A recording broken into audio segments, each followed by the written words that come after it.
Hello everyone. For this video, we'll be looking at a very popular tool and a very useful tool known as Design Accelerator in the Inventor assembly environment. Okay. So first thing what we'll do is I'll be using this tutorial example. Okay. And here what we'll be doing is the assembly is all been completed, and let's move into the Design tab. So whatever commands we find here are known as design accelerators. Okay, so in this particular example, like I said, we will be talking about the bolted connection. Now, what is the point of bolted connection is we can place individual components from the assembly, but if it has to be a complete bolted connection including nuts, bolts, washers, lock nuts, so this is the best command to use, and in a single dialog box all the components will be placed, making life much more easier, right? So let's have a look at how it works. Very simple. On the top left hand side corner we have bolted connection. Click on that and you have this dialog box. Okay, so here we have multiple options about how we place, that is the placement. So we have linear, concentric, on point or by hole. My recommendation is first ensure that the holes have already been placed in the components, which makes things even more easier. Okay, so a couple of selections that have to be done is the start plane, very simple, and existing hole. So this would be the existing hole.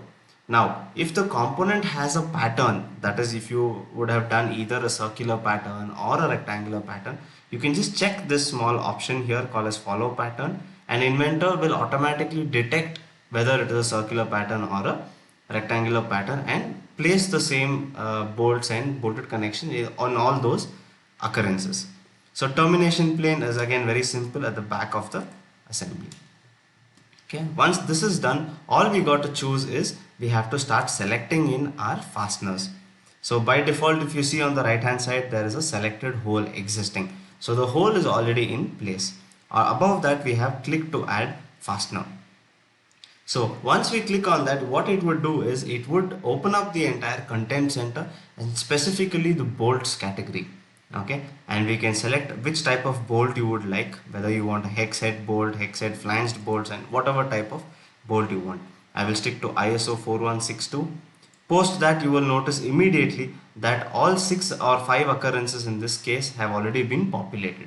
Okay, and again just below the bolt you will see click to add another fastener. So in this case it is going to be a washer. So Inventor is very intelligent to understand the order of placement or the order of sequence. Okay, so in this case once you click on that, you will notice Inventor automatically opens up the washers section of the entire content center.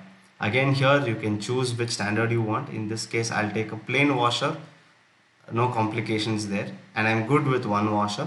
So I'll come and skip to after the hole, that is post the hole.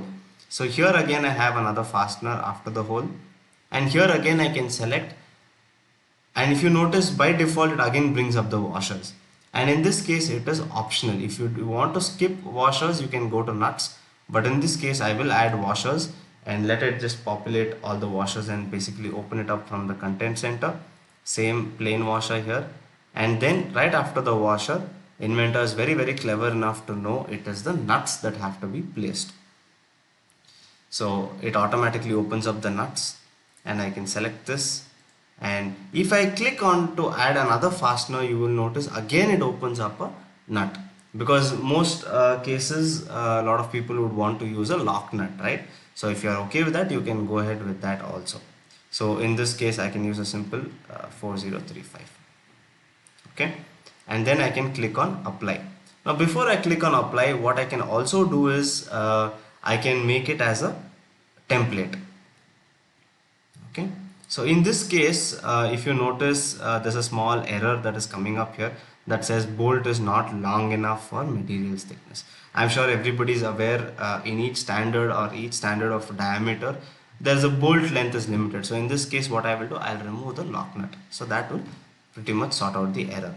Okay, and now what I will do, instead of just going ahead and placing this, before I click on apply, I will also create the template of this entire bolted connection. So how do I do that? And right next to apply you will have more options. When you click that, this particular section opens up.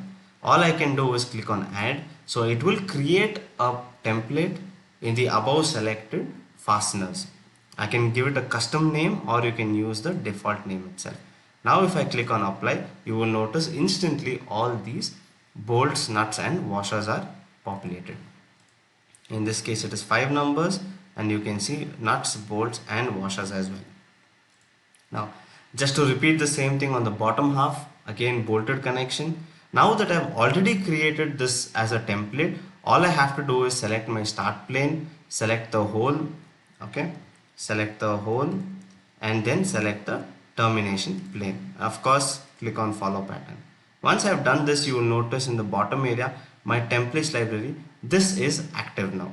So I can just click on set and you will see all the nuts, bolts and washers have been populated. Click on OK and it is done. In my perspective, things can't get much more simpler than this. This is as simple as it gets. I am sure this will be of great help to anybody who is working in the working with nuts and bolts. Okay, I hope this is of great help. Thank you once again.